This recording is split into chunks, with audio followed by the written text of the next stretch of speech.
Yeah. Okay.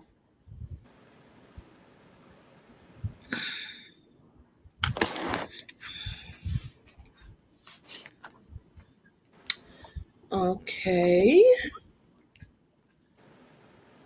We are live.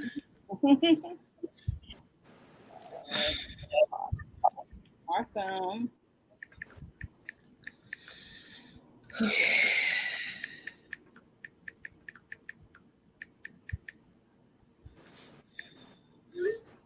This little like whole heat.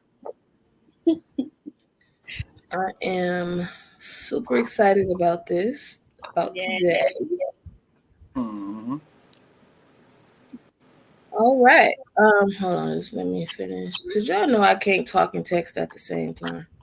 Y'all know she got to start. So give her some time. Maybe I say it. Let us start the show. Oh wait. What? That's what I'm so confused right now. What's happening?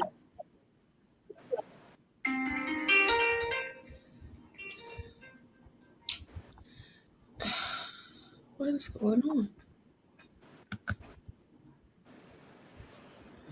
The error occurred, so I think we were live.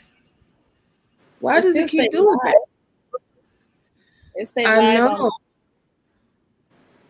Why is it saying live on my side? Say live on mine too. I think Okay, I it's never. only live on YouTube. I think the Facebook is what's having a hard time. That's what I Oh, see. And I went live by the time I was supposed to go live. So I don't understand why I'm getting these error messages. And it keeps saying that. Let me see. well, this can be all edited out. This is so retarded.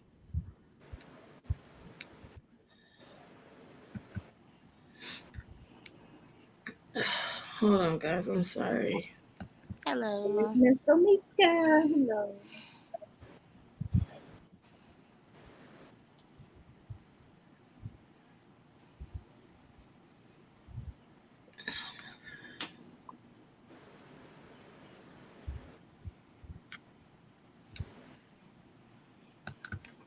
Hi, Amika. Oh my God. Okay. I'm just going to remove it and then try again because this is okay. Please stay tuned. There's Papers. some technical difficulties. Oh no.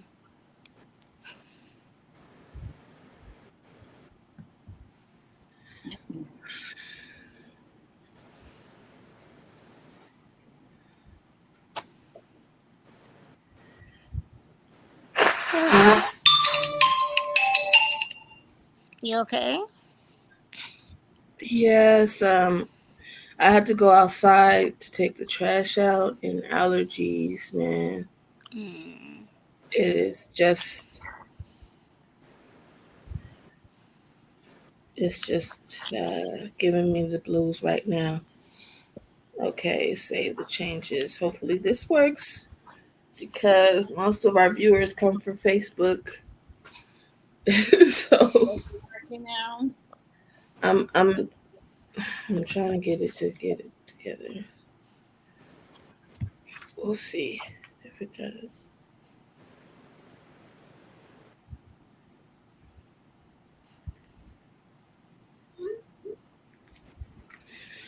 All right. So I do believe it worked. Me doing that. I don't know why it had the technical difficulties it had. So if you're going to watch this on YouTube or if you're going to go back and watch it, those of you who are watching, I don't know, I don't see any viewers on YouTube right now, but we get some people on YouTube. I'm just gonna say, sorry for that technical difficulty right there, and let's move on. Okay, Indeed. let me just double verify that we are actually live on. Facebook before we start because Awesome. not the iPad being dead. What is going on today? It's just like a whole lot of mess. And y'all know my phone is doing what it That want to do. I gotta definitely a lie. right, because all the stuff. You know why? You know why there's so much going on today. I know. Come on, I don't care right now.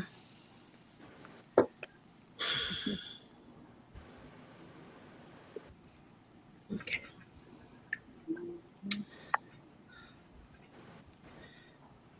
Okay, let me see. All right, we are live. Okay, let me make sure. Yes. All right. That's all I needed to know. All right. Hello, everyone. Thank you all for watching. Truly appreciate it. Those of you who are going to join us, I don't quite know what's going on with the viewership because whatever. Anyways, that don't matter. It is a brand new day. I'm super happy that I woke up this morning. I'm grateful. Okay. I'm grateful that Amen. I have full use of my limbs. So I think it's going to be a beautiful day. It has already been a beautiful day. With that being said, I want to introduce myself so that I may let the others on the panel introduce themselves. All right. For those of you who do not know me, I am Shabreon Howard, aka Shabreon the Advocate. I have a lot of AKAs, so I'm gonna stop there. But I will say, personally, I am a sickle cell advocate. I'm a mental health advocate. I have been diagnosed with sickle cell SS. I'm also the daughter of a sickle cell SS warrior. My mother passed away from complications of sickle cell when she was just 25 and I was 7 years old. I'm also the proud mother of a 8-year-old sickle cell trait warrior. And I'm a writer, author. I'm also a filmmaker, photographer, all around creative being, and I use my creativity to bring sickle cell awareness to all, to everybody, not just patients, but everyone. And that is who I am. So, Miss Felicia, would you like to introduce yourself? Sure. Thank you, Shay. Hi, my name is Felicia Hunt. I am a certified sex coach. I too have sickle cell. I have SS. I am a sickle cell advocate and a sickle cell warrior. I help women who are looking to move from shame, pain, and guilt to get to the other side of freedom in their sexuality. And I'm the proud founder of Sex Coaching and Sex Education Services. And I'm glad to be here with you today.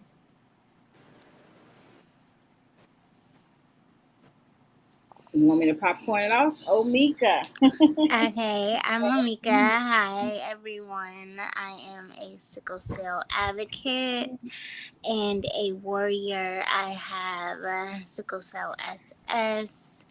I am the owner of Sales, which is a sickle cell jewelry line, and co-owner of No Pain in the Playroom. And yeah, that's it. Okay. My name is D'Angelo Simmons. I'm the founder of 365 Never Ending Fight, based out of Cincinnati, Ohio. SC Hemoglobin. Um, I'm an advocate, a mentor. Um, I basically speak to how sickle cell is the common denominator in all areas of my life and others' life, and how to basically maintain and thrive and grow through the experience dealing with sickle cell anemia. All right. So we are waiting for a couple more people, but we're just going to kick this whole thing off. The topic or title of the topic for today is You versus You. Now, I mean, I think it's pretty self-explanatory what what that means, but I will just give a little insight onto what my thoughts were when I picked that title. You versus you is there is no one else to hold accountable for your life but you. Okay? You are the person you got to look in the mirror and see. No one else. Ultimately. So you are in charge of your life. And that's where self accountability kicks in, Yes. and how to handle yourself. And just, I think what the purpose of this panel today is for us to think back on a time where maybe we weren't accountable. We were not holding ourselves accountable to things, but also speak about how far we've come and talk about how much that has changed us and our perspective and ultimately our view on our health. And I could say I'm gonna speak for myself when I say my health in general. So, to go from being sick all the time to really, you know, I feel thriving. I feel like I'm in a very different place than I was even earlier this year compared to right now. Hold on, let me let Master in. Okay.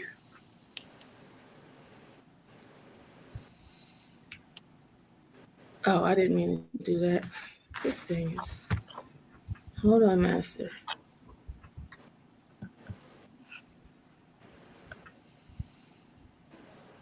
Okay.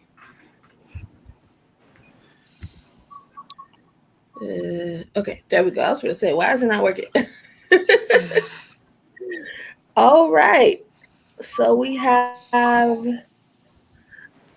another edition. So while I am trying to share and speak at the same time, I'm just going to give Master the floor and let him introduce himself real quick so I can do this for us right now. So, Master, can you please introduce yourself? Yeah, my name is Master Bird. I'm from Chicago Heights, Illinois. Uh, A little louder. oh man, hold on. My name is Master Bird. I'm from Did he Chicago freeze? Heights. That's good. Yeah, that loud. That's good. Oh, all right. Yeah, I'm Master Bird. I'm from Chicago Heights, Illinois. I'm an artist, a father of 2.1, of 1. Wait, 1.5. Yeah, and I advocate for sickle cell anemia. Uh, yeah, that's pretty much it.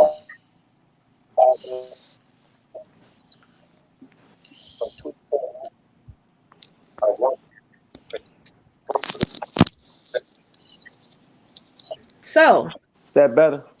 I think we're ready to start this conversation. Y'all ready? Yeah. Yes, it is. Oh, okay, Yes. cool. Yes. Cool, cool, cool. Alrighty. So,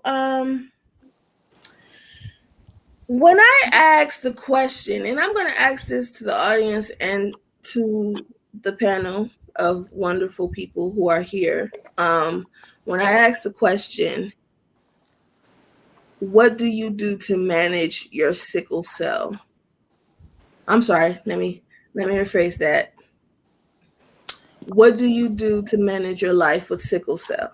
Right. When I ask that question, what is the first thing that comes to your mind? Anyone can answer.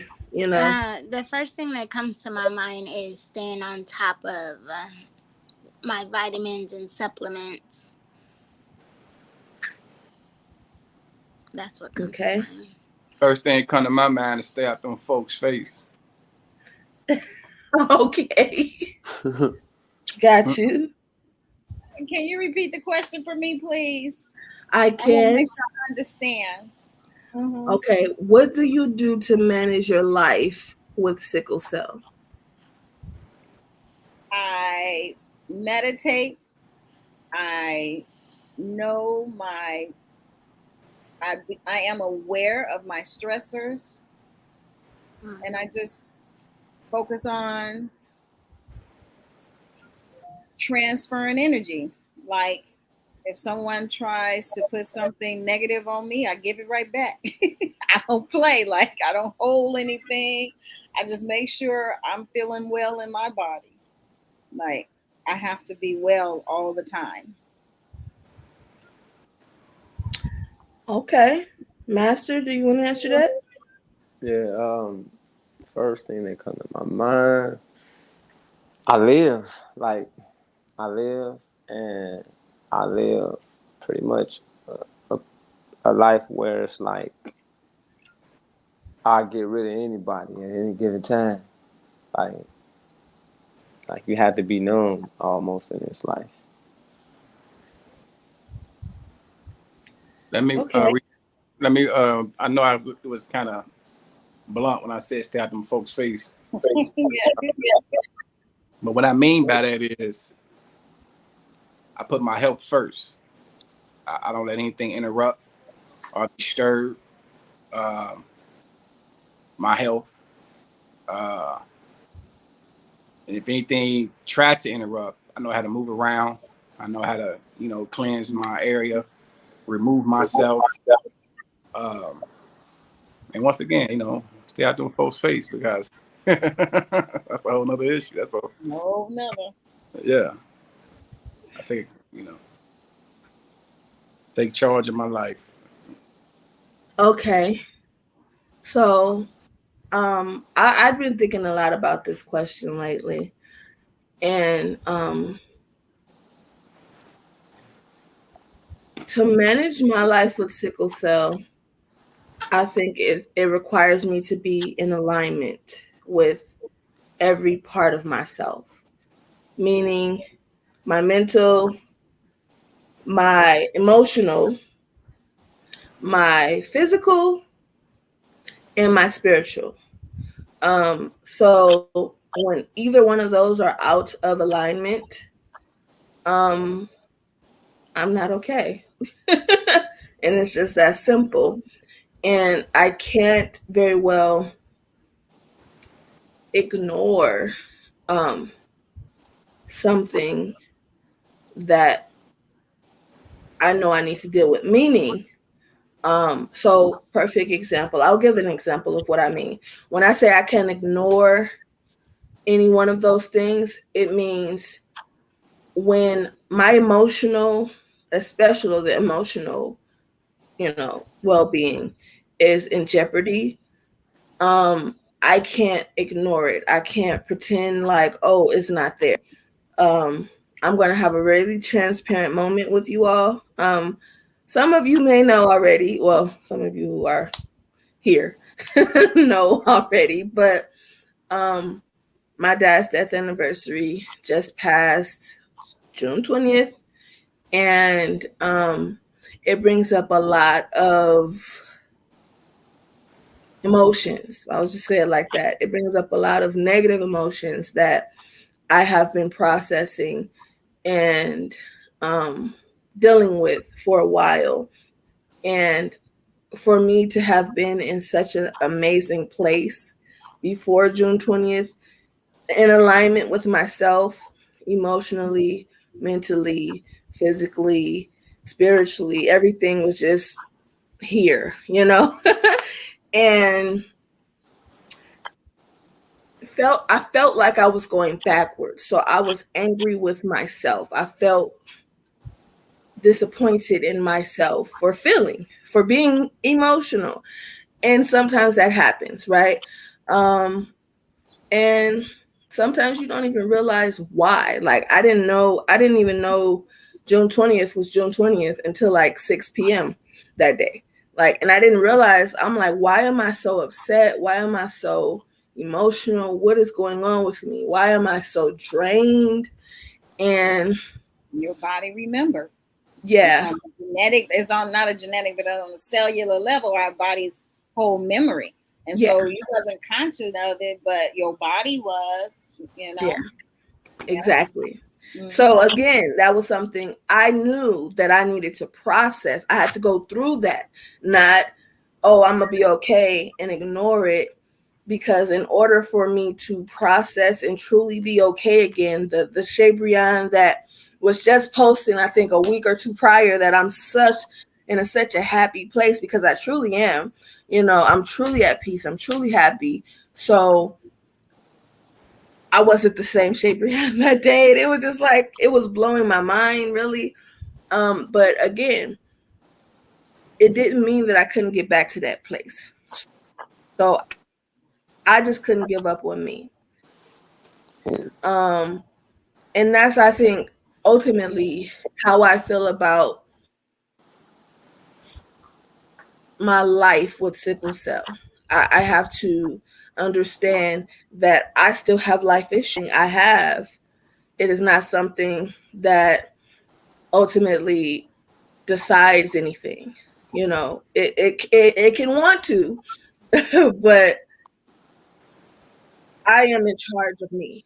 And at the end of the day, when I look in the mirror, I have to hold myself accountable. So again, that goes back to self accountability. Um, how can you guys name like just a couple ways that you may hold yourself accountable? Dealing with sickle cell. Just life, sickle cell life, in any way, shape, or form. Two or three ways you may hold yourself accountable. Yeah, I hold myself accountable by knowing that I have to be responsible for my character, for what comes out of my mouth, and how I carry myself. Um, that's whether I'm with family, friends, or in the public, or in the hospital. I believe that if I have good character and I'm always kind with my good character, that I believe that I will receive the outcomes that I'm looking for. And when I don't receive the outcomes that I'm looking for, I don't take it like it's a negative thing. I don't take it like it's against me. I don't take it like I did something wrong and those people are doing something to me. I used to think that way. I used to think that people were doing something to me, but I learned that I had to look at myself. I had to look at my behavior. I had to look at how I thought about things. And what it ultimately showed me was that I had a low self esteem, or I didn't think highly of myself. I didn't value myself. I didn't know my worth.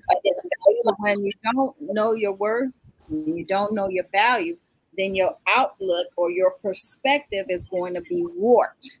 And you're going to think that people are doing something to you when you actually are doing it to yourself. So I became aware of that. And then I had to check myself and say, well, what kind of person you want to be, Felicia? The old way of saying my name because I allowed that for so many years. But the real pronunciation of my name is Felicia. What do you want to do, Felicia? What? And so I said, I want to be responsible for what I do, and what I'm not responsible for, I'm going to give it back to others because I noticed that was what would be making me sick and not well. It will cause me to be sick and everybody else going on with their life, and I'm laying up in the hospital sick because I'm carrying stuff that don't belong to me, right? And then I go for help, and then I cause trouble because of my perspective. I'm thinking and feeling bad about myself, and I'm thinking other people don't care. And all I really want is people to care. Well, if you want people to care, then you got to care for yourself so people can care for you. So that means it's going to change your behavior. It's going to change the way you talk, and it's going to change how the whole outcome happens for you. And so that's what I do for myself. And those are the three things that I become aware of for myself. Thank you. I'm gonna tell you a story, right? Mhm. Coming back in when I was in my 20s, I used to go out a lot and drink. Mhm. Wake up every morning and I mean excruciating pain. It was time I had to wake up and go to the hospital. Then I heal up. Then I repeat the same thing. Go out, have a drink. At the time, my drink was Tanqueray. So I was drinking Tang, and I do that over and over again. I did that for years. No antibiotic, did it the whole thing. And it was times where I'd be in so much pain. You know, like I said, I had to go to the hospital. So one day I had to wake up. I had to learn my cycle. I had to learn and go out and party 7 days a week. I had to learn when I do have a drink, chase it, right? I had to learn a lot of different things to put to keep me from feeling so bad when I wake up and triggering You're kind of pain. breaking up. I'm sorry. I don't want to cut you off, but I'm breaking up. Yeah, it was good. I think let us mute ourselves when people are talking. I think that might help. Okay. okay. But how I sound now? Sound good? Good. All right. But like I said, it was some adjustments. It was some adjustments that I had to make. You know, even when it came from smoking weed and smoking out of cigarillos and wondering why I keep getting pneumonia. You know, so it was things I had to change in my life so I won't have them same feelings. You know, put me in a hospital for weeks and different things like that. So I had to implement a game plan. You know, and now even to this day at 43, I don't drink as much because of that. Um, and when I do drink, you know, I buy more water than liquor in the club, which is kind of weird because people think you're supposed to be in there drinking. I got a bottle of water. Uh, Even when I do indulge in marijuana, I had to do it in different ways. I had to do it in not smoke out of tobacco products. I had to learn how to, you know, even smoking itself is bad. So I had to learn tinctures and gummies, and so basically taking my issues that I used to have when I was younger and all the pain that came from it, and find another way if I was to still want to indulge, find a healthier way to indulge. You see what I'm saying? So I just just hold myself accountable, and realize what I didn't want to feel anymore, and what I didn't want to experience, and made the right changes. So that's one of the ways I kind of maintain myself.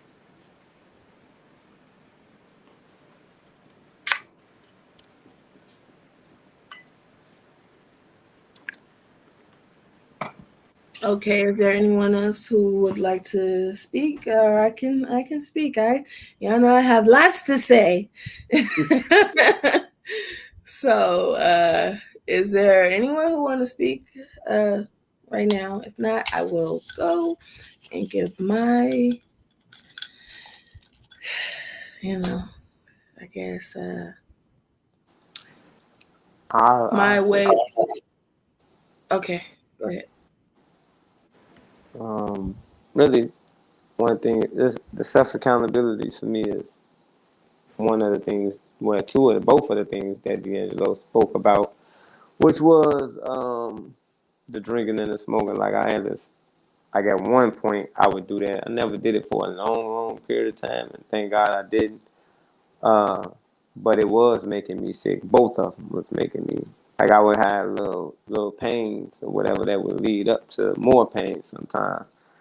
Um, and then I started really like just thinking like it's how counterproductive it was for me. Um, okay, we got sickle cell, which is a disease that you know my oxygen. Like when I go to the hospital, my oxygen normal is like 92. So why would I turn around and put smoke in my lungs? You know, like we deal with something that we need to drink so much water. This is just normal. So why would I put something in my body that dehydrates me? So I started thinking of stuff like that. You know what I'm saying? And then also, my biggest thing was people, though. You know, a lot of times family. You know, you really try to do for everybody. You know, having a heart. That kind of stuff be tough. You know, because you see people go through stuff you don't really want them to go through. Care about people, stuff like that. And then you be expecting people to be you if you go through. You know what I'm saying? So I had to really like cut a lot of that out. Um, but really couldn't just cutting anything that brings stress to my life. Like I don't care what it is at this point. I remember my grandfather telling me like, you know, the older you get, the less you start caring about certain stuff. And that's just true. Like people be acting like, oh man, you so nonchalant. Now I'm real passionate about a lot of things. But there's also a lot of things that I could just be like, oh yeah. Like let's say a conversation, we can have a conversation. And I could be real passionate about it. But once I recognize that you're not that smart, yeah, what am I talking to you for still? Like at that point I'm done. Saying, and that's kind of like how I start seeing it. And even if it's a conversation of accountability, it's like once I recognize that you're not willing to take accountability for yourself, and you mad at me because I'm trying to get you just to simply understand where you was probably wrong at. Yep, ain't no point in me talking to you then either. And another thing is that like, you know, you can sense that a guy like again D'Angelo is like we done had a couple conversations, you know what I'm saying? You can see that he got like some principle and morals behind him. So it's like you try to put yourself around people, or even if we was having a conversation, all of us together, right? And he was to be like, yeah, man, you wrong, bro. Then I would later on get off and be like, man, bro, what was I wrong at? Like I might still argue the point and everything, but later on, I might hit him up and be like, yo, man, like where did you feel like I was wrong at? Because I understand that my way not the only way. You know what I'm saying? And I think a lot of times people don't get that, and when we do, think that put us into a place because we'll go so hard trying to prove a point that ain't even. It's like, no, you probably wrong. You know what I'm saying? Instead of just letting it be. So I think a lot of that is kept me. Those are things that I dealt with that would put me into extra, you know, like being upset. I'm upset because I used to really get upset. You know what I'm saying? And so I had to stop a lot of that. So I haven't been in the hospital admitted, and I think since 2018, since 2018 that I haven't been admitted since. But those been the times too where I was willing to cut people off like at will. Like no matter how much I love you, I love me too. So and then when I did do, you know, hospital stuff, like now what I try to do with my daughter more than anything is teaching her the accountability of being proactive in the hospital. You know what I'm saying? I see a lot of times that a lot of people not doing that. You know, everybody want to blame the doctor for something, but never know. I rarely hear people blame themselves for things. So that's me.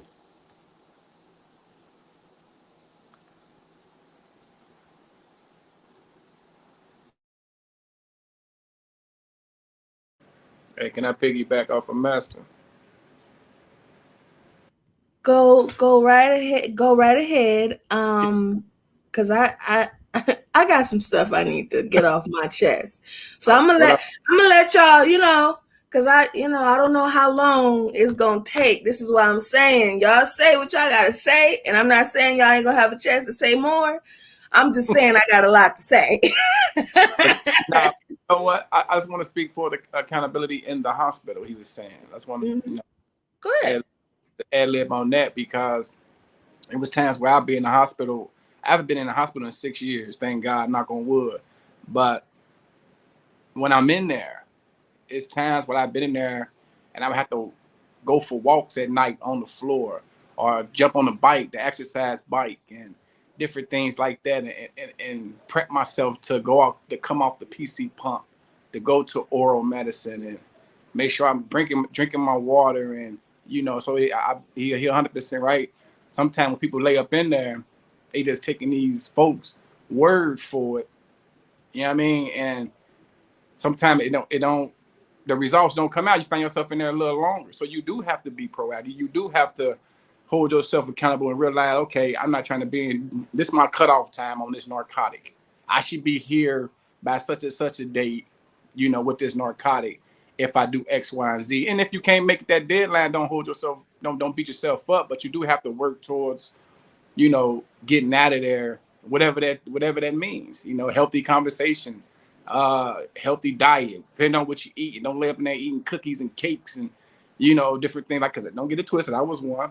I got my hospital go-to food, but just more or less exercising a little bit as you can. Get up out that bed. There's a lot of things you really can do to help push your exit date a lot closer versus farther away. But patients really do need to hold themselves accountable when they get up in there, if they can, if they're able to. If you're not, that's a different story. But if you're able to, yeah, strive for it. That's that.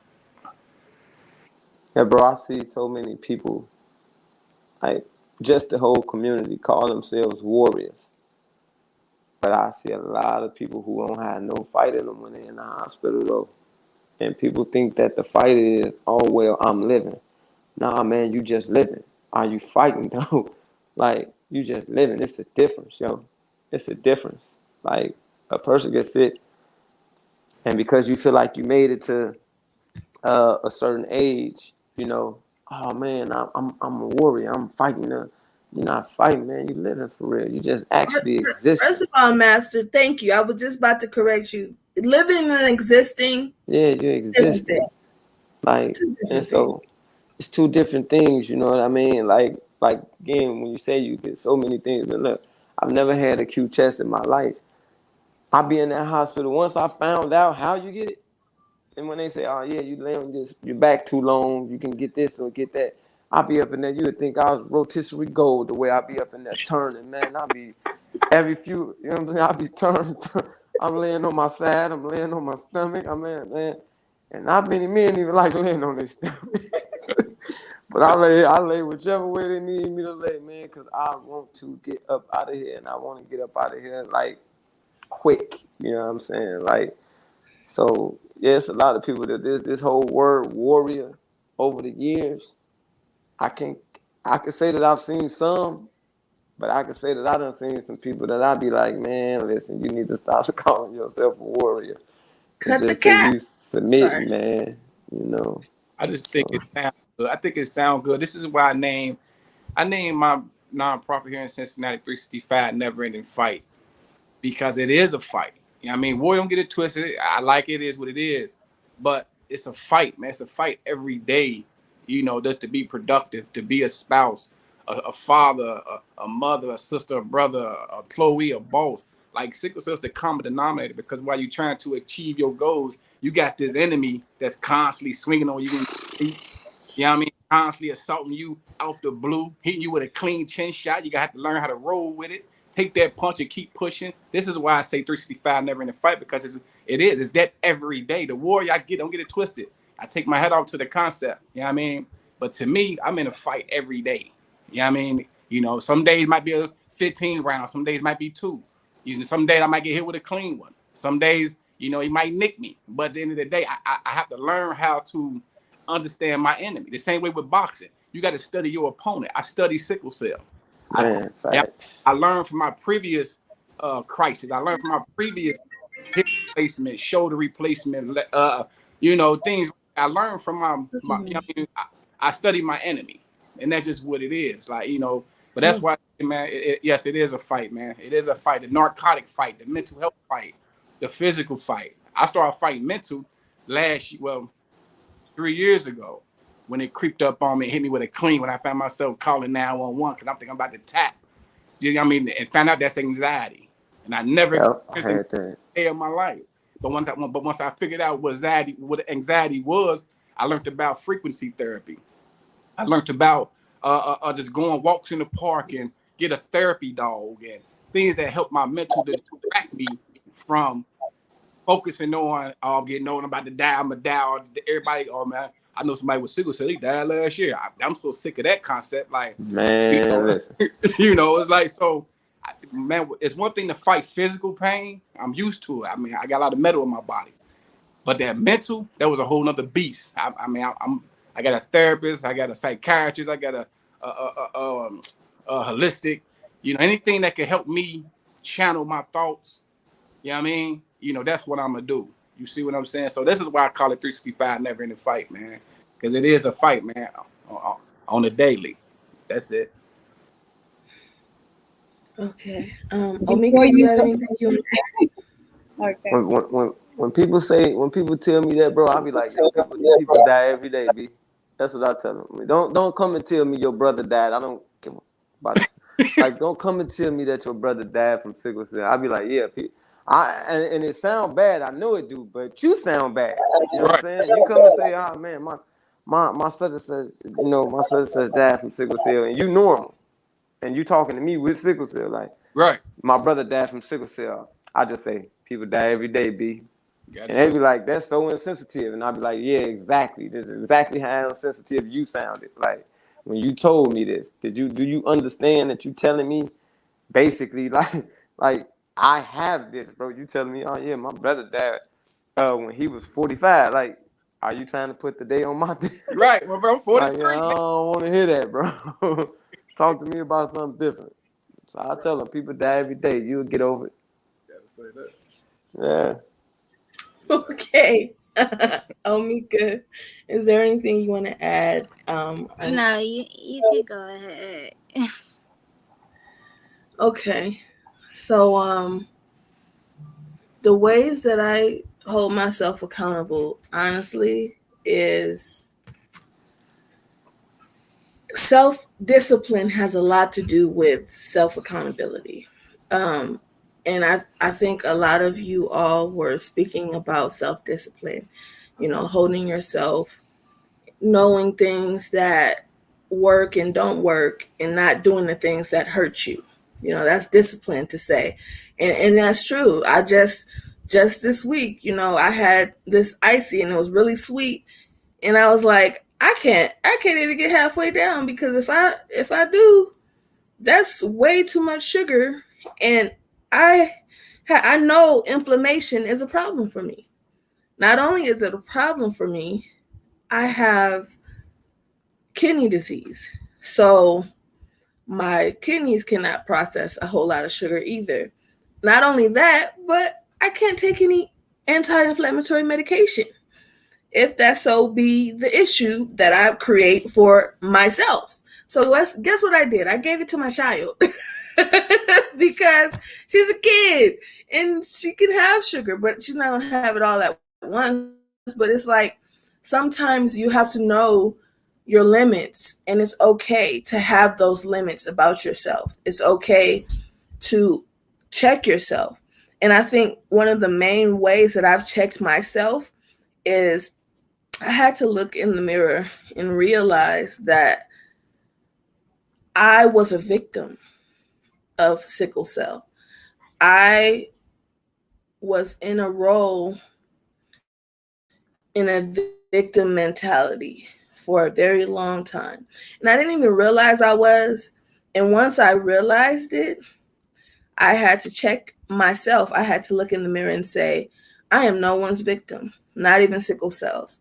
I had to look and realize I'm not going to just exist in this life. I'm going to live. One of the things that Master was talking about earlier, personally, it it reflects really well with me, because when you go through so much in your life, like I have, and everybody's been through something. So I can't. The world don't owe me nothing. The world don't owe anybody anything, right? Nobody owes you anything.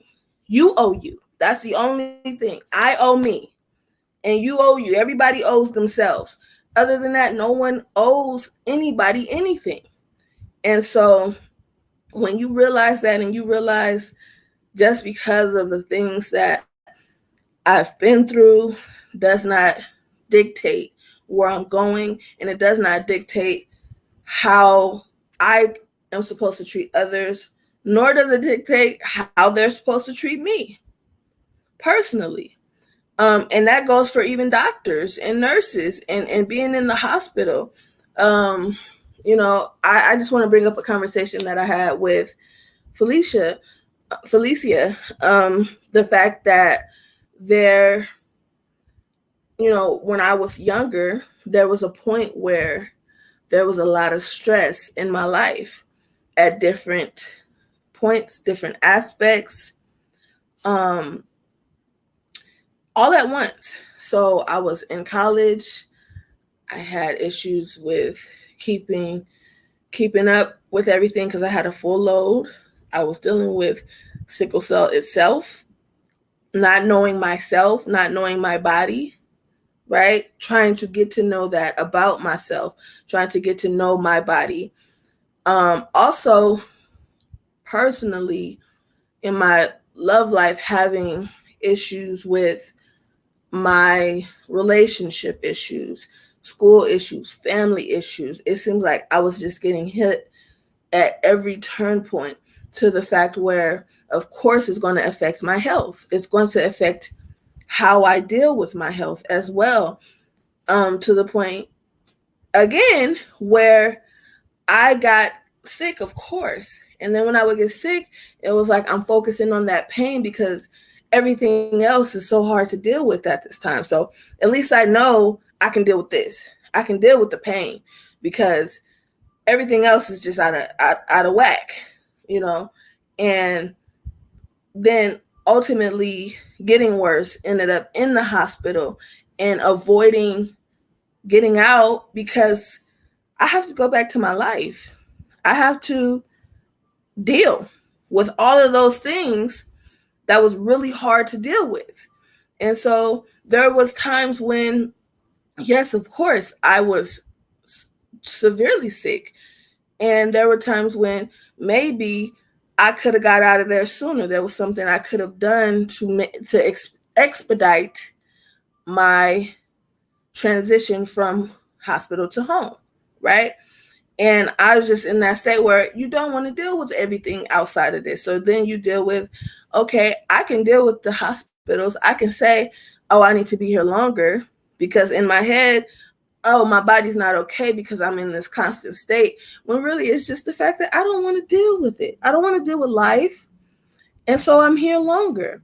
And I'm going to fully admit that that was me as a very young adult, not knowing life, not knowing how to deal with life or sickle cell. I had so much on me in my plate that ultimately that was me until I realized what was happening, because sometimes you're in that state and you don't even realize that that's what you're doing. You don't realize, you know what? I don't need to be here a whole week. 3 days would have sufficed. 2 days. You know what? When I started feeling that pain, had I just cut everything off and understood myself and got more in alignment with me, guess what? I probably wouldn't even need a hospital. Had I not went out drinking when I already knew I wasn't feeling good, I went out with my friends to escape the crazy that was my life, knowing, oh, you're stressed out, oh, you're emotional, oh, you have all these issues going on, but you're going to go drink and dehydrate yourself and you expect nothing to happen. You're going to have to deal. And it took for me to realize none of this is going to help me get better. And I wanted to be better. So in order for me to understand that, I had to take a look in the mirror and see me. I couldn't see anybody else. I couldn't point the finger at anyone else, because ultimately, and I've said this before, I've been in a relationship that was very toxic and bad. And so when it was like, when someone will mention, oh, well, this person put you through a lot. I had to account myself to all of that because he didn't make me stay. He wasn't holding me hostage. He didn't make me stay with him. I put myself through that. Everybody has to hold things accountable for things, you know, even if you don't want to face it truthfully and honestly. There are things that are going to be so hard to face, so hard to deal with in life. Trust me. I know. Okay, I've dealt with a lot of craziness, and truthfully, if I didn't, I wouldn't be where I am today. I wouldn't have the peace that I have today. I wouldn't have the joy that I have today.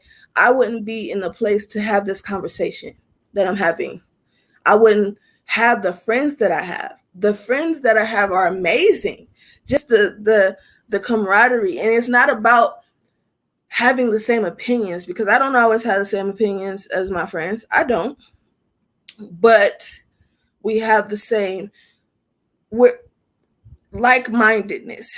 You know, we are in the same boat of we're not letting life in general hold us hostage, nor sickle cell, because most of my friends have sickle cell.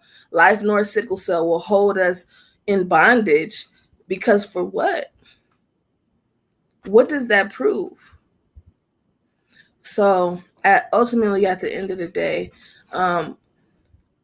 I hold myself accountable by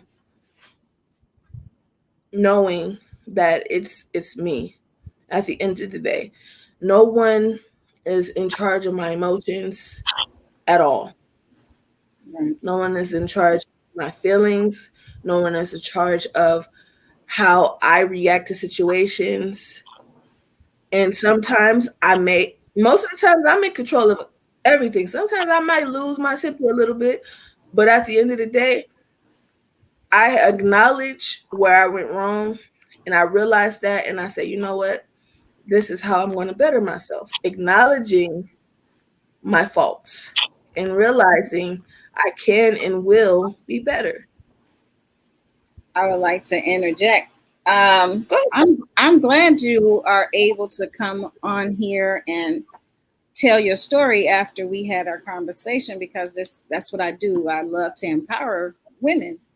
And so I know too, without a shadow of a doubt, I know exactly what you're talking about. I learned that at a very young age, dealing with life, because I didn't understand that I have this thing called sickle cell, but there's life too. And that's the thing. And we want to, I won't say we, I don't have no mouse in my pocket, but I wanted to mix the two together. And so when I was going through the pains of life, which triggered the pains of sickle cell, then I put all the pains together and I was in the hospital. And so when they say you in pain, I say yes. I said yes to all the pain. Okay. Never taking the time to identify what pains am I going through. And so when I'm able to dissect and think back and say, now what caused this? Because I had to train my family. And then they start telling me, asking me, so what do you think caused this? You know, and I used to hate that I taught them that, because I just wanted to be miserable sometimes. Like, let me just be in my pain. You know what I mean?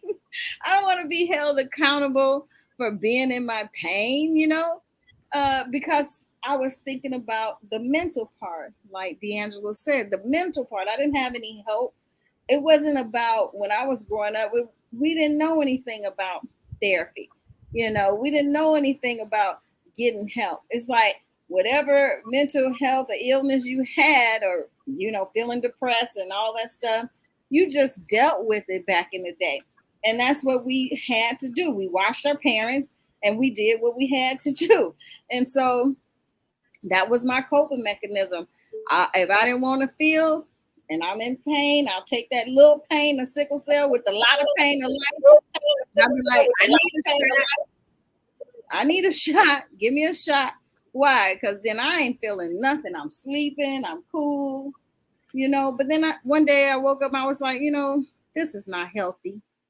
This is not healthy, Felicia. You can't keep coming in and out of the hospital because life gets you down, because you worry, then you cause a trigger, and then you're not taking care of yourself, you're not hydrating, you're trying to run around and be quote unquote normal, and I want to show you and I want to prove to you that I can do this and I can. No, I can't.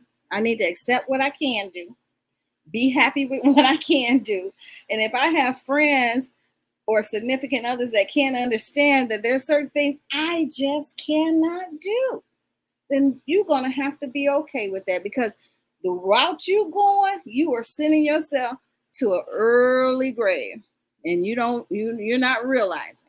So once I come to that decision, I know how to meditate pain away. I know how to breathe pain away. I know how to think pain away. I have tuned into my body to know how to do that. And when somebody tell me I can't do that, we all different. That means that you don't want to slow down enough. You don't want to put yourself in a situation to test your power out, because we are made in the image of our Heavenly Father, Mother and Father, whatever you believe in, your spiritual high power. We are made in the image of that. That is in us. We can tap into that. We can heal ourselves if we just take the time out, slow it down a little bit. That's how I hold myself accountable. It's like I start, oh, where's this coming from? Do I got something on my mind? Did I do something wrong? Did I eat the wrong thing? I try to figure it out before it gets full blown. And then I try to take care of it. And I hate the word try, but I take care of it. I dove in and I look at it for what it is. And I be honest with myself. And when That's I'm a big honest, thing. go right ahead. What'd you say? Oh, I was just saying that's a big thing. I was Yeah, listening, you got to be but I was honest. still mute. Yeah, you got to be honest with yourself, because that's the type of work I do. That's why I became a sex coach. That's why I'm working on my doctorates to be a marriage and family therapist doctor. I'm almost finished. It's taking me a long time. Boy, I'm in and out of the hospital, but I'm not in and out of the hospital because of having crises. There are other complications as a result of having sickle cell that happen. And to address the question, it says, what do you do to manage your life with sickle cell? That's it. That's what I do. That's how I manage my life. I stopped worrying about what other people thought about me, and I started caring about what I thought about myself. And I gave myself permission to say, I am valuable. I am worthy to be loved. And if no one will love me, I will damn sure love myself. And that's it. Thank you. Yeah. She said, It was something you said That's too. You were saying important. how. Go ahead, Amika. I'm sorry. I was going to say it's important to know that you can do the breath work and you can just slow down and, breathe, and it'll help you out. Like, I talk to people and they say, oh, I can't do that. And I'm like, well, do you have like a heating pad? And they're like, oh no, I don't have a heating pad. Like, that's not going to work for me. I'm like, but have you tried it? Like, I give people other alternatives to do things, and when they're just like, oh, I can't, I'm just like, they don't want, they I don't don't want, they don't want. I don't know what to tell you. Yeah, that's all. I just want to say something real quick. Personally, I used to think that it was me versus the world. Um, but I realize now that it's, again, going back to the title, me versus me. And sometimes I am the only, not sometimes, a majority of the times, I'm the reality of the situation. I'm the only one who can stand in my way. No one else can stop me but me, right? So to place excuses on, and that's why I will always and forever be grateful for my father and one of the things that he taught me, especially one of the main things he's taught me is there is no such word as can't. I used to get in trouble for using that word at all. Like I can't I can't. Like I could not use the word can't with him. It didn't matter what the situation, it didn't matter what we were talking about. I would literally get in trouble for using that word. And now I hesitate even using it now as an adult. I'm 32 years old and I still be like, can't. If you realize how I say can't, it's like like, ooh, I don't know. It's that hesitation there because it's just not a word that I was taught to live by. And I'm so grateful for that because it allowed me to realize I could not make excuses for myself. And that ultimately is what my father was teaching me. He was teaching me there you can make 100 excuses for why you can't do something. But if you only have one reason why you can, that's all you need. Personally, professionally, any type of way, if there's everything seems like a loss, but you have one reason why you can, that's all you need. And just give yourself permission to realize that. um I'm a pass the torch because I feel like I've been talking.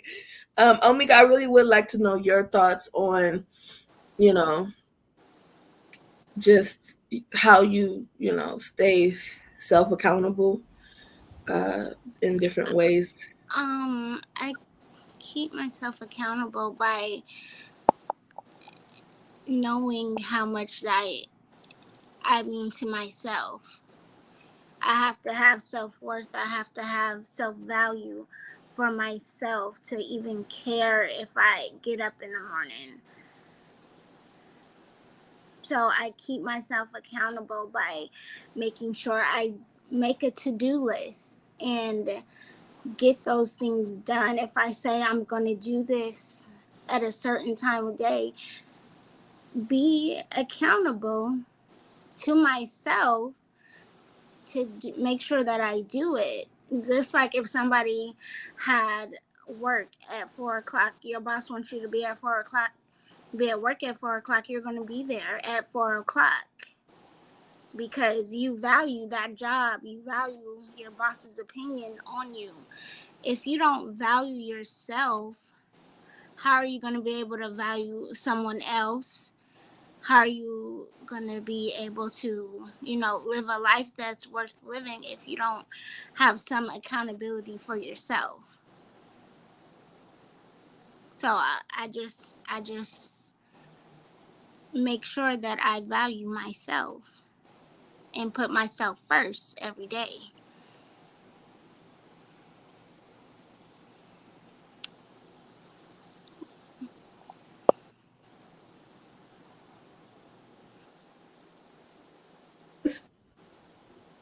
This whole unmute thing be killing me.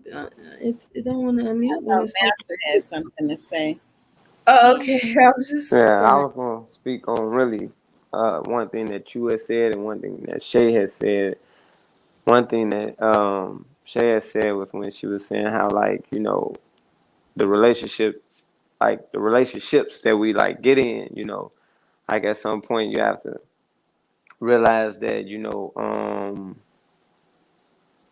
this person didn't do this to you. You allowed this to be done to you, you know. But the part that was that we need to also add to that is what's so wrong with me or what's going on with me up here that allowed me to allow that to happen to me. You know what I mean? Like I had a relationship where, you know, a person talked to me crazy for like, she used to talk crazy. And, like later on, once I did get out of that situation, it was like, what was so wrong with me that I really allowed this? Like, I must have been out of my mind to allow something that I would let this person say that I would never allow no other person, like even family, nothing to say to me. Like, and so I had to really sit in, with self for a while. And then that's back to what Felicia said, and just be honest with myself, and then call people who's willing to be honest with me. Because a lot of times we choose the yes men because they easier. You know what I mean? Even the victim role, being the victim is easier. And it's also it makes you feel good. It makes you feel like you loved and all of that type of stuff. But being accountable is harder. Come on with So it. a lot Yes. of people don't want that part.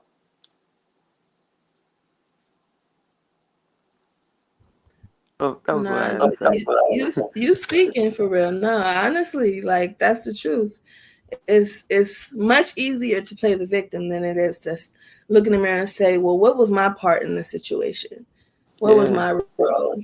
You know, um, And on and top of that shit, you're gonna get people that's gonna be like, "You all right? You didn't do nothing wrong." You're gonna get that too, which is confidence. Like you're gonna get all of the that. enablers, yeah, So you get to play the yeah, victim, not do no work to fix nothing about you, and you get Right. all Birds these of a people feather feeling. flock together. It's like, Yeah, please don't flock with me. Tell me the truth.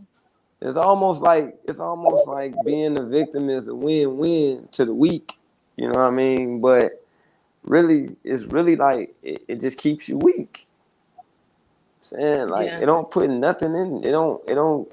Being a victim don't add no value to you as like your character or like integrity. None of that don't add no value to you.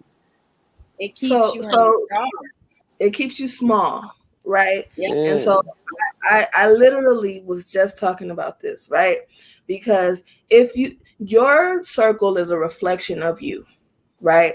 So the people in your life who are closest to you, the people that you think to say, oh, I need to call, I ain't heard from, or you speak to every day, those are the people that is a reflection of who you are as a person, right?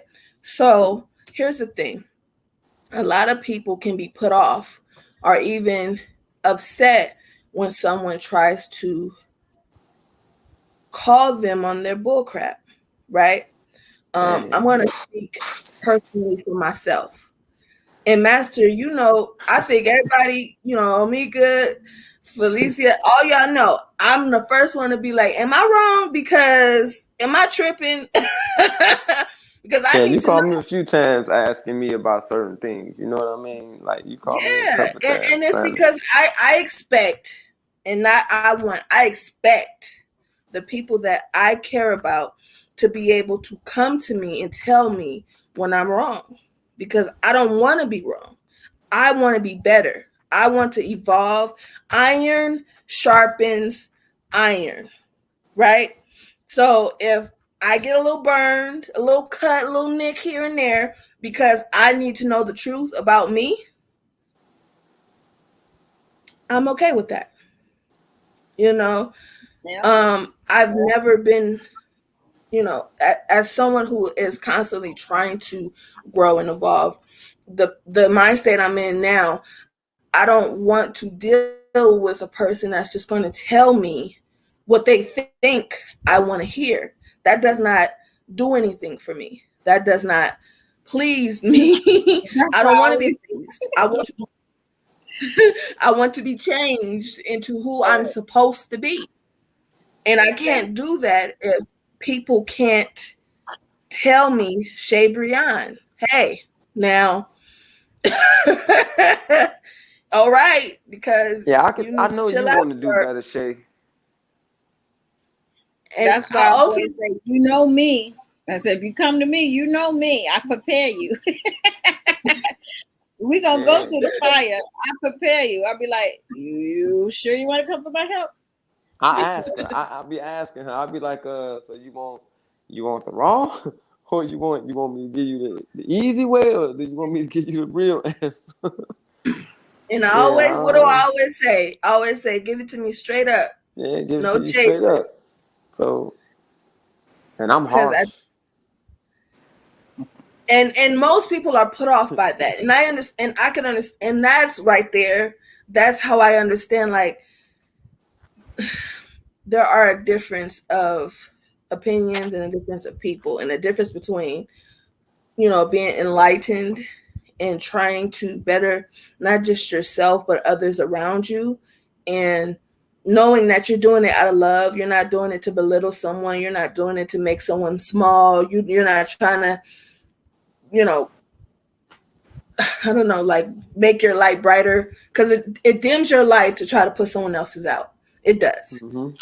And that is not the goal. The goal is always to better yourself. Let me make it personal. My goal is always to better the people around me. My goal has never been to just diminish someone's light and take from them. Um and I'm just so grateful that I have people around me who has the same goals, who are like-minded. um it really does mean the world to me. It truly does. I don't think that I think people take for granted good people. I think good people are truly taken for granted because they feel like you'll always be there, or they feel like, oh, you're such a good person, you're not going to want to say enough is enough. But that's where, again, math is real. That's where self-worth comes in, and knowing your worth and knowing how to say, you know what, I'm worth way more than this, than to lower myself to whatever level or standard you're trying to put me on. Um and just being able to walk away when, not fighting the energies that are trying to constantly take, but just walking away. Just walking away. Knowing when to, that song, you got to know when to hold them, know when to fold them, know when to walk away, and know when to run. That is like the realest song ever. I truly feel that. Like, because you really do got to know when to do all of those things. So I just want to make sure we lost Omika. So, D'Angelo, do you have anything that you want to add? You've been Yeah, quiet for yeah. a while. Just more or less being accountable, how to maintain yourself. I know one thing that helps me is when I sit in front of these doctors, when you get a new doctor, right? You Hmm. got a whole song and dance and convince them that you're not a crackhead. Uh, convince you Facts. that's one thing, a pet peeve of mine, because when you got to live that Mm. lifestyle where you're trying to convince a doctor you ain't a crackhead, a pharmacist you're not a crackhead, uh, uh, um, pharmacists count your pills, or even been in a relationship. You know what I mean? Trying to convince them, that you able, you know what I mean, where you're not looked down upon. When you put health first, you start making better decisions. You know what I mean? You start learning how to, once again, stay out them folks' face when you come out to these doctors. You know what I mean? When it come down to getting your prescriptions, and they sitting there asking you, well, how many did you take? And why you run out? And, as a 43-year-old man, sometimes you got a 25, 27-year-old doctor chastising you. You see that don't sit well with me. You see what I'm saying? And you know what I mean? Because like I said, a lot of these doctors, especially when you get tired of getting looked at as just a chart, sometimes they don't even look into your chart, look into your history and see who they really got sitting in front of them. You just another number. You see what I'm saying? So when you get all that, man, so at some point in your life, you got to take a step back and reflect upon yourself. Be honest with yourself. You know what I mean? Put once you put health first, once you put your well-being first, man, you don't see nothing else. You see what I'm saying? Like Master would say at one point, man. I used to be an angry type person sometimes. Sometimes I can show my emotion. I can, say disrespectful words to a significant other, but at some point you don't get nothing from me because when I get mad, my back go out. I'm aching. I'm in all this pain, and you see what I'm saying. So it's like, why even bother? So instead of dealing with you, I'd rather walk away. You see what I'm saying? I'm not gonna hoot and holler and sling mud. For what? At some point, we get old enough to be accountable. What come out our tongue? What come out our mouth? You see what I'm saying? We can't just keep excuses. And this might rub some people the wrong way, but in the relationship, when you get some women, oh, I'm on my period. This is why I'm mad. This is why I say what I say. I'm in pain 90% of the time, but yet you got a visitor once a month and you lose your cool. I get that it could be painful. I get that your emotion could run right. You know what I mean? To be off the charts. But come with sickle cell and the narcotics, my emotions be all over the place. But I don't spew that negative energy onto you. Now, I mean, so it's just about being held accountable of your situation. Know what you battle. Know your limitations. You know what I mean? So once you have an understanding of that, hey, life could be so much simpler. Much better. Well, Lauren will say it could all be so simple, but you rather make it hard. It can't. It's just all about acknowledging what you got as a person that deal with a chronic illness. And I'm gonna tell you, I don't even like this. My worst thing is for somebody to pull out a little bitty violin. My worst thing is for somebody, and you know what I mean, because it's not that. That ain't what this is. It's me acknowledging my opponent. It's me recognizing the man in the mirror. You know what I mean? My insecurities, my hang-ups, my hurdles.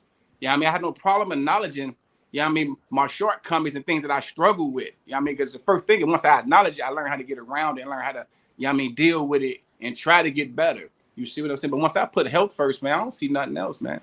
I don't see nothing else. Anything that come between me and trying to push me into that hospital, hey, nah, I ain't going. So when you speak on the violin, you talking about the sympathy.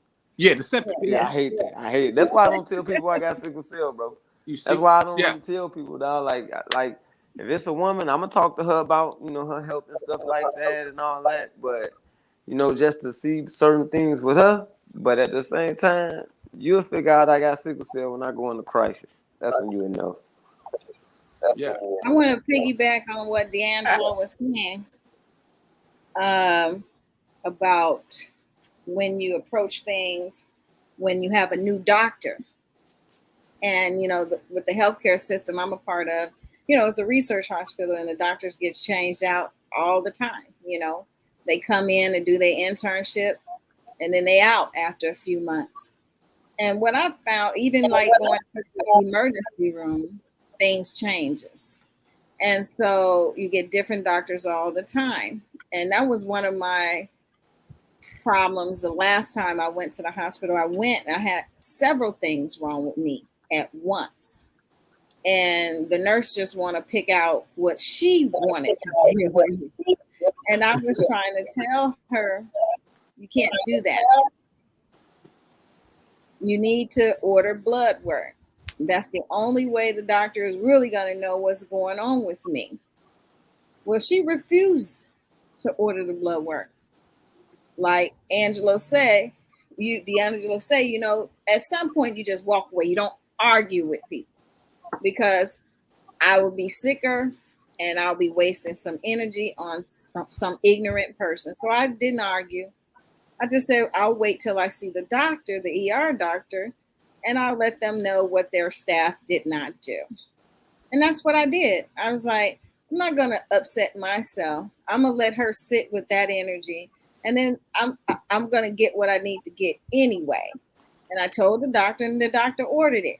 It wasted time because I could have had the blood work done before, everything else, so I had to wait again for them to get blood and then go into whatever else needed to be followed up with, but they don't understand that that's risky dealing with a person with sickle cell. You got somebody's life in your hand when you don't do the right thing and you think you have all the time. That lets me know you have no idea that sickle cell is high risk. And that's why sometimes I go in letting them know, according to the NIH, sickle cell is high risk.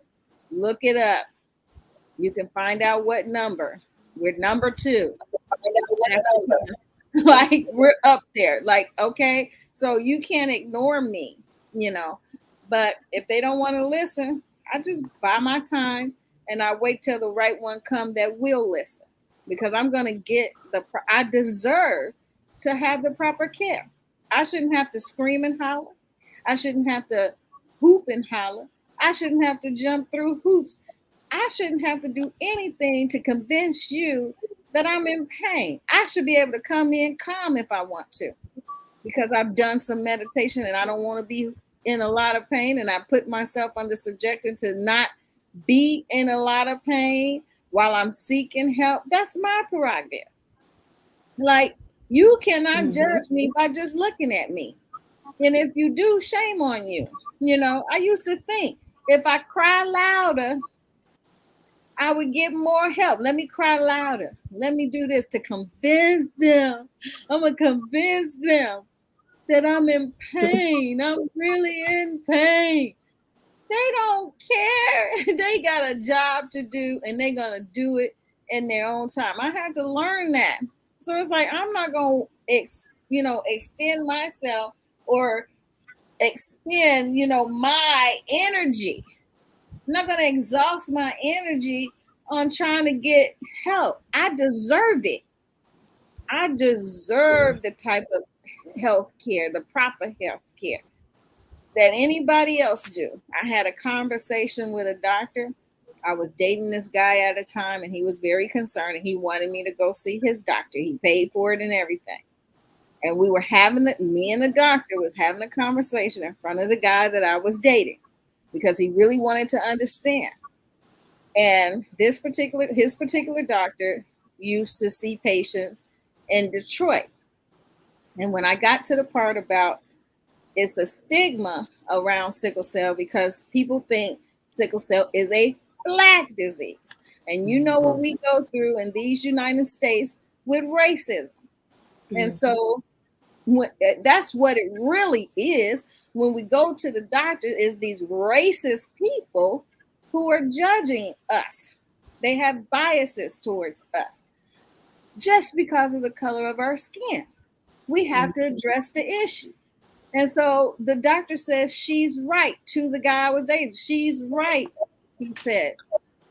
The idea of what is happening is we look at this is the doctor. He said, we look at the chart. And if we find out that the patient is a low-level patient, they don't have, much education, and they're not doing anything with their lives, then we automatically think that, they're drug seekers. But if they come in and they're doing something with their life, have education, and, showing that they're doing something with their life, they tend to give them better care. I said, wait a minute, wait. Do you think that's fair? I said, because I've been on both sides of the fence. I said, I've been where I had low education, just a high school degree. I said, but now I have my master's degree. I'm on the side of education. So you mean to tell me because I have my master's now, you're going to treat me, I'm going to get better treatment now because I have a master? You mean people got to get a master's to get better? That don't make sense. That don't make sense to me. People are people, and we deserve the best health care that we deserve. It's crazy. He admitted that. Okay, hold on. Before you, okay. I just want to acknowledge that Demetrius is here. He's been here for a minute. I don't know if he's muted because he's just listening, or if he would like to introduce himself and add to the conversation. So just give him the floor for a second and see which one. Do what it do, family. Hey, I'm in traffic, Okay, so I'm not gonna have the camera on. But I am going to talk with y'all. I'm downtown Orlando traffic, so I ain't going to be looking. I'm going to turn the camera off. Okay. All right. Yeah, so hey, blessings, man. Thank you so much for having me. Good to see all my beautiful soldiers on here. And I hope everybody's doing well, living well, and taking care of themselves to the best of their abilities. And yeah, thank you so much, Miss Shabreon. It's big love. You know how we rocking. Of course. All What right. we talk- Oh, my name is Demetrius. I'm sorry. Let me introduce myself properly. I'm Demetrius Wyatt, also known as AR the Prophet. 34-year-old SS warrior, soldier. Soldier strong is what my SS stands for.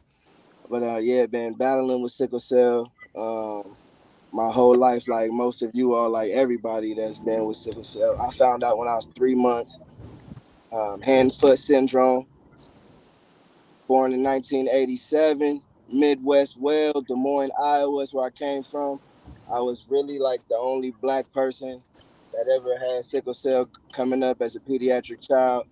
Where I'm from, small town in Iowa, it's the capital city, but it ain't too many people that had sickle cell in my city. So yeah, I had battle with priapism, um, battle with priapism, and yeah, I'm an artist, a chef, entrepreneur. Okay, welcome. Thank you for joining. That's wonderful. Nice to meet you. So, just to catch you up just a little bit before we go on, I know we were having a conversation and not taking from that, D'Angelo. I acknowledge you. I just want to kind of catch him up so that he can give his account to how. When I asked the question, how do you manage your life with sickle cell? What is the first thing that comes to your mind, Demetrius? Pray for real. My life being based on a lot of prayer and just trusting what I pray, and really just trusting myself now. A lot more. That's what I think about when I hear how do I take care of myself, man. I pray and then I do what I can best of my ability. And I also research. Been the main thing for me in my sickle cell journey.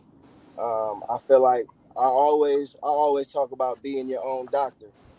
And I really just believe that when it comes to us as sickle cell patients, I jumped on the line and I heard, how much we go through when it comes to being in the hospital and dealing with the ER and all of that.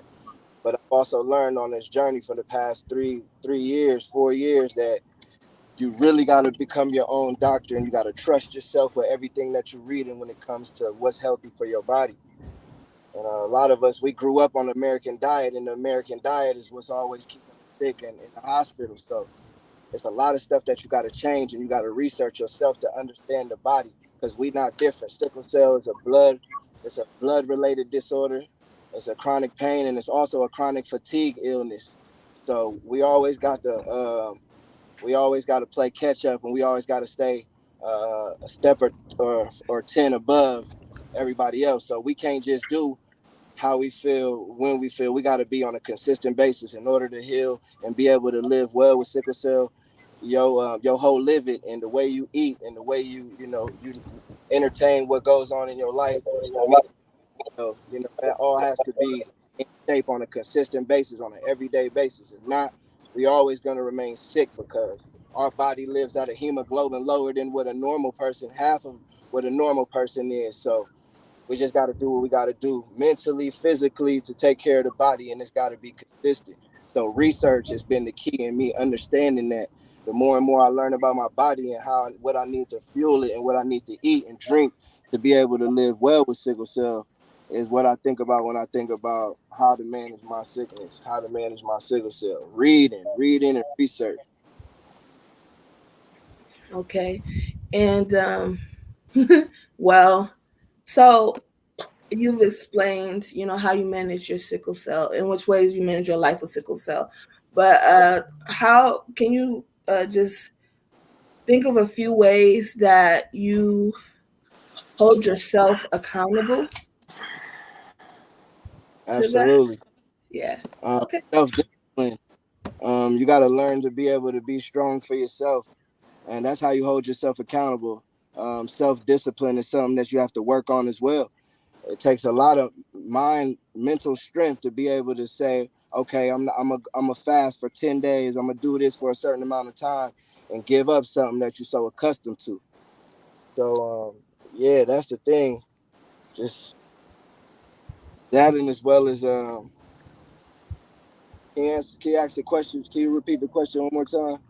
Just ways that a few ways that you um I'm sorry, hold yourself accountable. I don't know why. A few ways you hold yourself accountable. For me, Hmm. I always, I call myself AR the Prophet because I always like foretell my goodness. And the way I do that is I speak things into existence before I even see them or I even know that they, you know what I'm saying, gonna happen because I just, that's just the type of faith that I have. So that's how I hold myself accountable. I speak things into existence. So I always knew from a kid that I wanted to be healed with sickle cell. But when I was young, we did the bone marrow. You know what I'm saying? That didn't work. I wasn't a candidate for that. And I felt like it wasn't going to be through no gene therapy or no stem cell or anything like that when it came to healing myself. It was going to be about what I did and how much self-discipline I had and what I could do to change up the way that I eat and clean up my whole life. A lot of stress and all of that, meaning, relationships and everything that you just gotta sometimes just let go, just because of your health for sickle in the name of sickle cell. And that's how I hold myself accountable. Because one thing about me is I despise the hospital. That's one of the worst places. I look at the hospital like jail. Like that's the closest thing to prison for a sickle cell patient. And listen, man, I never want to go there. So I gotta always keep myself in that type of mind frame where, hey, you gotta do this so you can stay well. You gotta do this so you can't, get sick. You gotta. That's what it takes. That's how I hold myself accountable. It's a lot of self talks and it's a lot of affirmations and just saying what you are instead of what you feel like. It's what you instead of what you see. I'm in the mirror and I'm encouraging myself. It don't take too many people around me that need to do it because I'm that for myself.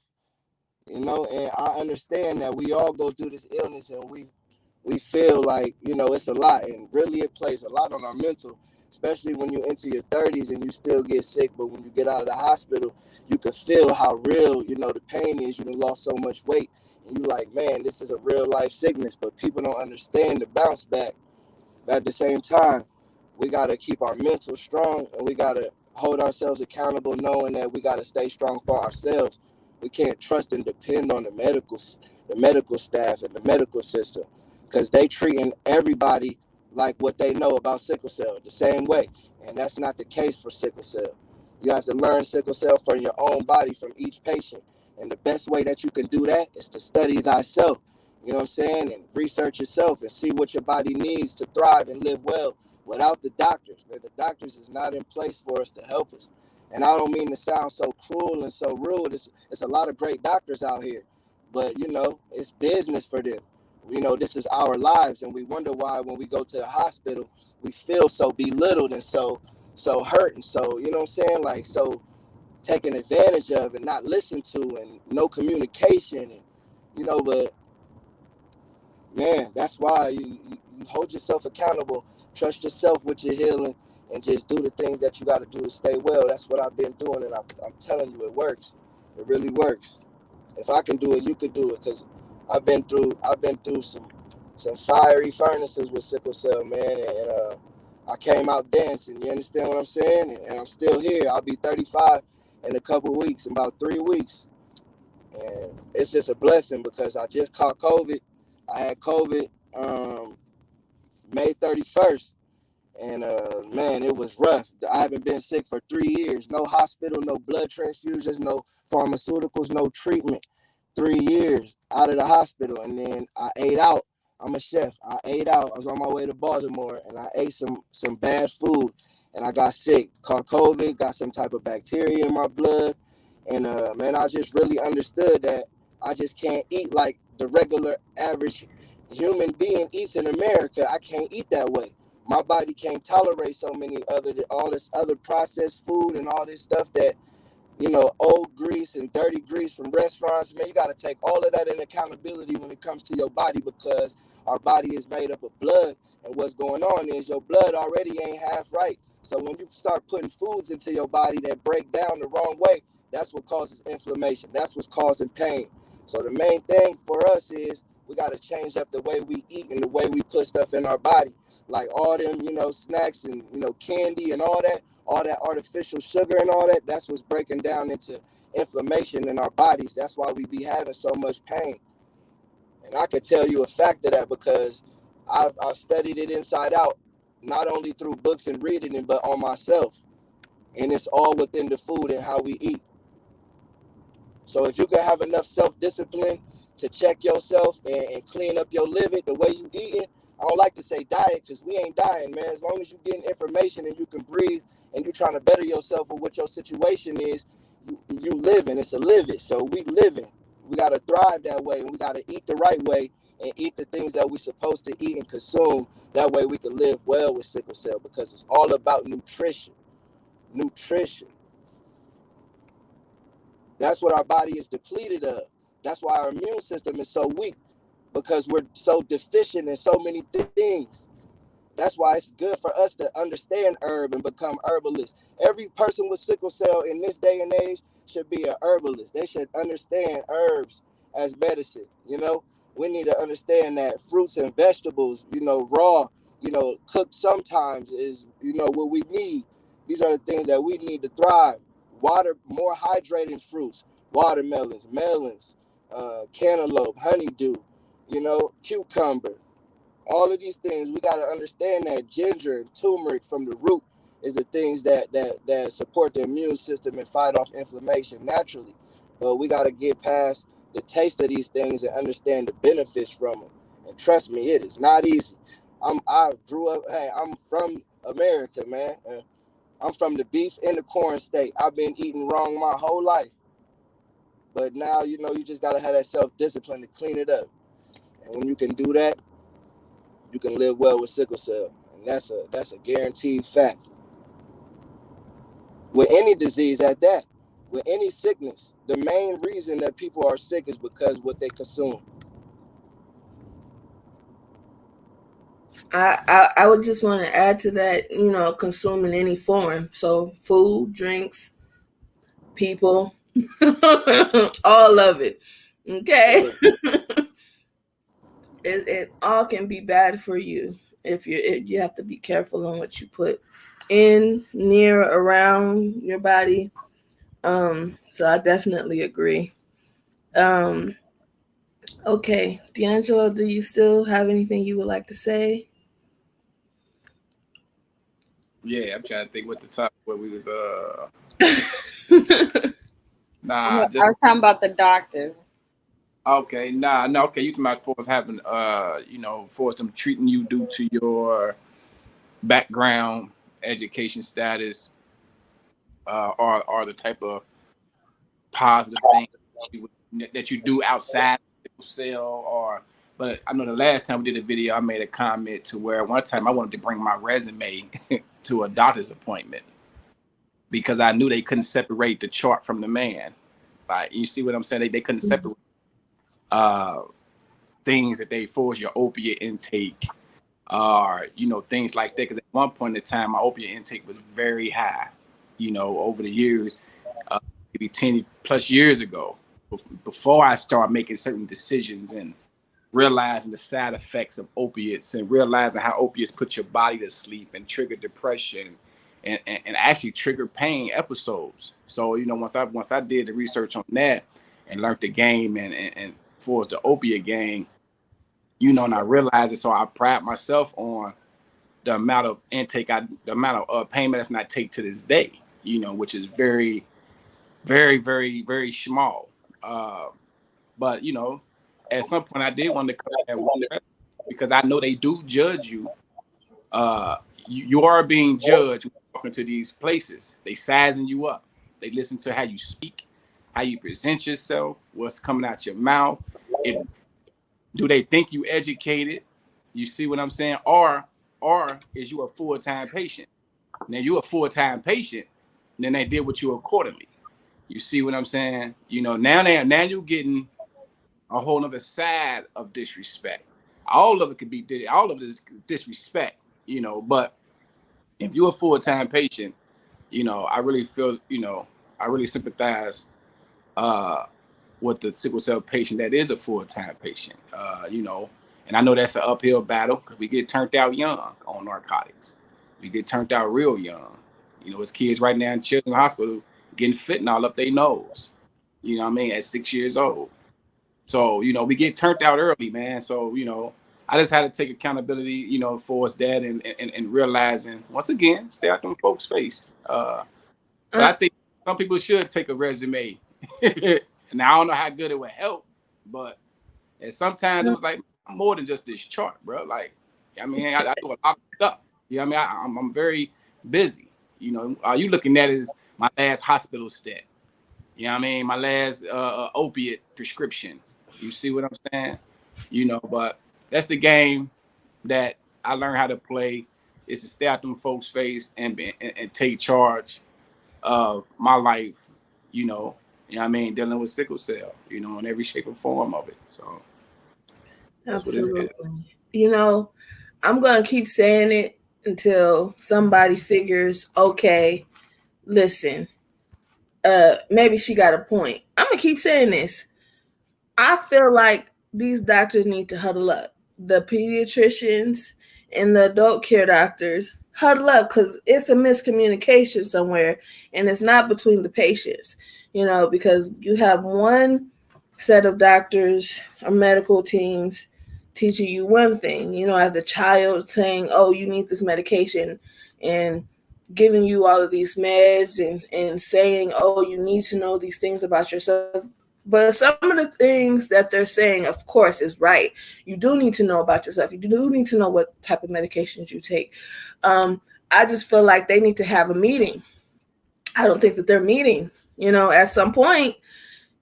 Why don't y'all in adult care understand that this is only what we have been taught? We've had this illness. We don't just get it when we're adults. It don't just pop up. We've had this our entire lives. We've been, for the most part, in and out of the hospital for our entire lives. So at what point do you say, oh, this may not be the fault of all these patients. Maybe we need to have a conversation with the pediatricians because we're not understanding the disconnect. Why are we not getting it? Like, what's happening here? The continued care. Yeah. And I fully believe there there cannot be a communication between them. I'm sure there are hospitals that do sometimes, but just for the fact that I lived in California my entire life, I just moved out here to El Paso 4 years ago, and the same issues that I had in California, I have in Texas. The fact that the same issues that I'm having, the person in Alaska could be having, or the same issues that Demetrius could have had out in Florida, Master could have had in Chicago. It's all over. And it's like, at what point, not just the patients accountable, but it's like everybody needs to hold themselves accountable. And that's exactly what I'm talking about and what I mean. It's not always them. It's not. And ultimately, you got, what am I doing? Because I know for myself, I have to hold myself accountable and say, hey, now I know I have a blood exchange I need to be preparing for soon, right? So I'm like, okay, I got it. I'm moving fast. I got all this. I have to take a little step back from everything else that I have going on to care for Shay, to care for my health, to say, okay, now it's time to refocus my energy on the places that I need to help me and myself with. Um, so I mean, ultimately, the choice is up to everybody. You know, it's all on that specific person. No one is trying to force anybody's views on anything. We can only talk about what our experiences from our perspective in our lives.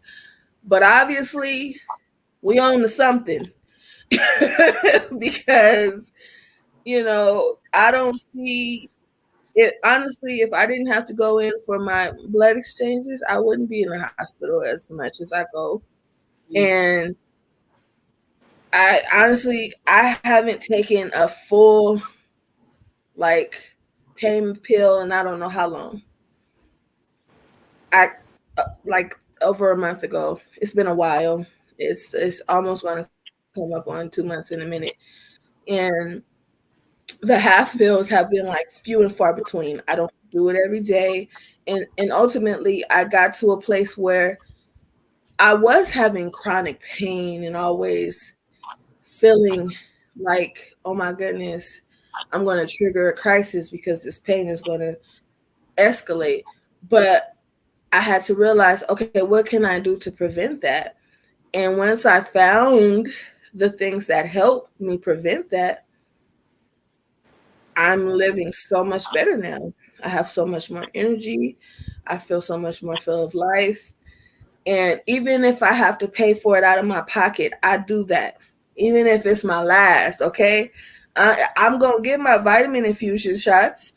I don't care. I don't care because why?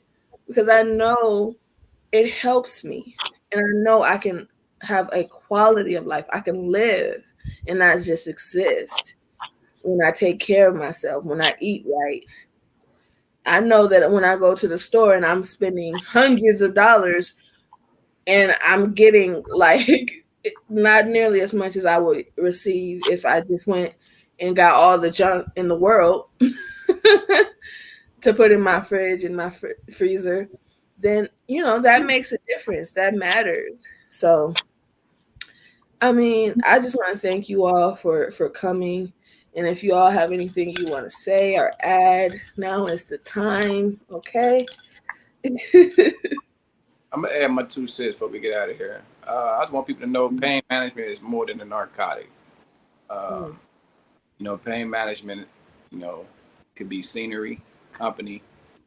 I got a therapy dog, so use pain management, distraction. I learned the sickle cell distraction is key as much as possible, positive distraction. But just know that, man, pain management is more than a narcotic. Don't let them tell you, there's other ways you can deal with your pain, your physical pain and your mental pain. So, know that. That's it. Okay. I want to say, I don't care what hospital I go to in America, what emergency room I go to in America. Like when that doctor come in, I ask them, "Are we treating sickle cell today, or are we treating Master Burt?" And that's just the thing for me. And I gotta see what they gonna say, because if they tell me that they only want to know sickle cell, then you need to give me somebody who want to learn about my sickle cell. Because my sickle cell might not be like the last person that you had who was in here, and you might try to treat me like that person. So Yes. I need you to get to know a little bit more about me. Even to a point where when I was in Kentucky one time, like I had to literally call my hematologist to let him talk to this guy, because this guy he was so adamant about giving me a blood transfusion, and that's not what I do. So uh, I actually had to. He was talking about if I didn't take it, he was gonna put me out the hospital and all this stuff. And yeah, it was a situation where my hematologist told him like, "No, you're gonna let him sit there for another day. He only need another day or two, and he'll be gone." And sure enough, I was gone. That next 2 days it was like so. Yeah. If you don't know me, I'm gonna call the person that do know me, or you can get to know me. But we're not just gonna just treat sickle cell just as a whole, like it's all the same thing. Right. Like, no, Yeah, they got to follow your protocol, like my yeah, protocol. It's like I can't take as high dosage as others, and I have to, yeah, that's too much for me. Let's just start yeah. with 1 milligram, or whatever, and to each his own that way, because I trained myself so much to not go into pain crisis. So I'm very sensitive to the narcotic that the hospital give. So I'm good. And I My take whole pride thing, in that. yeah, my whole thing is to get out of the hospital. So I've been telling them I can't stay here. I got a life to live. I Okay. got I got things to do. I'll be like, I got my child waiting on me. I can't be here. What y'all talking about? Yeah, I'm not here just for fun. you know, This is not fun. right. So yeah. Um, I just want to say thank you again, Shay, for inviting me to another amazing platform. And I hope that what I said didn't offend. I wasn't trying to offend anybody. I wasn't trying to tell a story to outshine nobody. I wasn't trying to make people feel bad. But if you do, check it out. Ask yourself, why Wow. you getting upset? Ask yourself, because there's something there, And yeah, with that, that's it. That's all I have to say. All right. Anyone else? Hey, big love, man. Thank y'all so much for having me. It's always good to, man, get on these calls and chop game like this with our fellow soldiers and our warriors, man. This is what we need. It's therapeutic. This is what keep us well right here. And yeah. Shout out to Master Bird. I didn't even get to see who was all on here. What it do? What What's it up, do? bro? What's up, bro? Everything is blessed. Hey, is that D'Angelo? Oh, brother. Yeah. What's going on with you, King? Hey, say, man, I like what you said. Pain management is more than narcotics, man. That's real deal right there. Gotta And say yeah, that. that's real for us as black men, for real, because we have a higher tolerance than most, so we end up with the whole book. Man, I was taking 180 milligrams of narcotics, man, and was able to stop taking all of that, wean myself off of all of that, but it was definitely some work, and it definitely was uncomfortable, but it can happen and it can't be done. So, man, hey, pain is pain, though, man. What people don't understand is I tell people, just because I was able to wean myself off of that, don't mean that when I'm in pain that I don't take that. I'd rather take the narcotics that I have at home than to go to the hospital and get pumped up. Feel what I'm talking about? So Yeah. it's all about judgment, man. Just one thing I know is walking around every day with 180 milligrams of narcotic in you, man, you a zombie. So I just had to switch up my lifestyle, man. And man, man, more than narcotics, man. That's real deal. That's a whole movie and a book. You hear me? Yeah. Gotta say That's that. a whole You just series. hear me. But yeah, so thank you so much, Shabreon. Much love to all of y'all, man. Stay strong, live well, keep fighting, baby. It's love. Hey, my album come out July 21st on my birthday. And you can pre-order it tomorrow everywhere. High Power. It's an amazing body of work, man. I tell you, this is my favorite body of work. It's it's on that level, man. So tap in with it. I'll be sharing it, all of that, Awesome. promoting it the month of July. Yeah. Okay. I'm looking It forward be to on that Apple album. Music too, bro. Oh yeah, absolutely. All my Oh, okay, music there. cool. I got over 200 songs out, man. Y'all check me out. It's so much more to come, man. Hey, I'm living in my purpose, and I'm thankful that I'm able to make the music that I'm able to make. Because not only is, man, first and foremost, it's touching me, and it's changing my life. The stuff that I'm writing, you feel me? Like, I'm a fan of myself, man. So I Yeah, know how that much work. pain song stay in my that pain song in my rotation. Appreciate that, man. Appreciate Definitely, it's definitely in my That's one rotation. of Nyla's favorite songs, Pain. Yeah, it's in my rotation for real. Yeah. appreciate that. Okay. Omika Love. came back. Oh, go ahead. I'm sorry, Demetrius. I'm sorry. Go ahead. Nah, I'm good. I was done. I was just saying big love. Y'all take care. I'm about to have to jump off. Y'all done? Yeah, I'm out of here myself. Y'all be easy. All All right, right. yeah. Go ahead and feel free to end when you're done. I just know Mika came back. I just want to thank all of you amazing people and advocates and just you're just wonderful and amazing. I thank you so much, especially you through men, because I know it's real hard to get more than one at a time This was sometimes. good. This was good. I was so excited to see all the men here. This was really good. Yes, so I just want to give y'all a special shout out because that really, it means a lot to me that you're here, and I know the three of you have no problem speaking up and speaking out. You do it often and you do it well. So I just want to, commend you and thank you so much for doing that because I know that you're inspiring me, but I know also you're also inspiring to the younger men that's coming. I'm pretty sure you're inspiring to all men with sickle cell to speak up and speak out.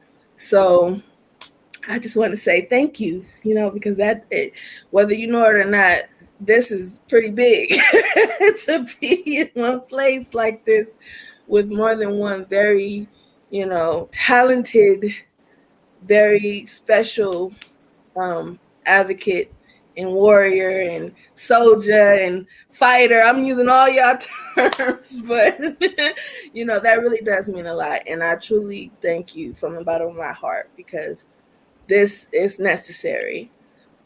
You are necessary. So thank you. You know, man, I'm gonna leave it with a quote that I live by, and it is the fight of your life would take some coaching. Awesome. And I'm the coach. Mhm. You all can reach out to Right. sixcoach.life if you need that help. Okay. Awesome. Yes. All Yeah. right. That's the topic. Sex and sickle cell. I know that is a good topic, right? Hey, That should be the next one. We can do that. That's That'd all. be the next some one. of All my right. worst crises That'll be come. the next one. That's where some of my worst crises came in. Hey, learn, learn, Yeah, real how, talk.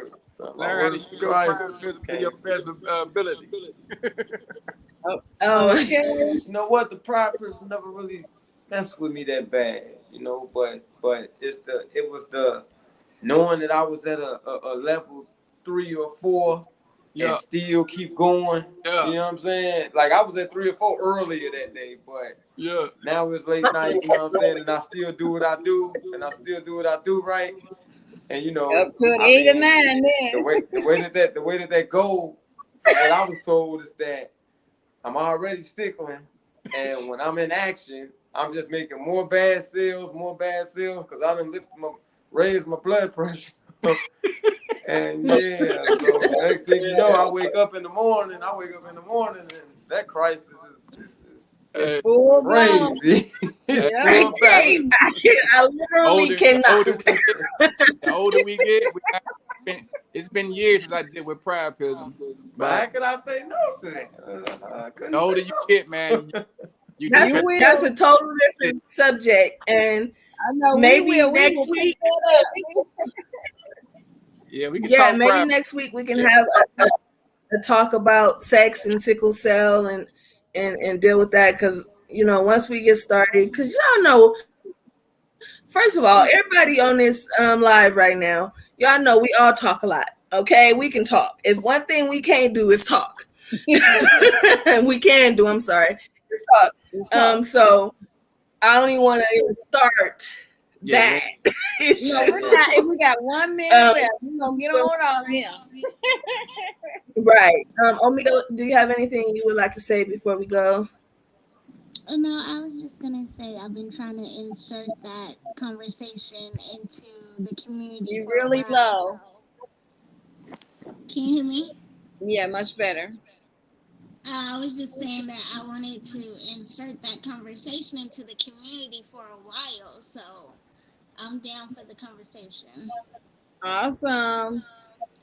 All right. Awesome. Much love. Yeah, Mama easy P, pick out. we out. All right, you all. So I'm going to leave you with my positive words of wisdom.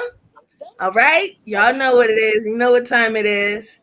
Start where you Yes. are, use what you have, and do what you can. Until next time, Awesome. folks, peace. Peace out. Hmm. Hold on. It's not in.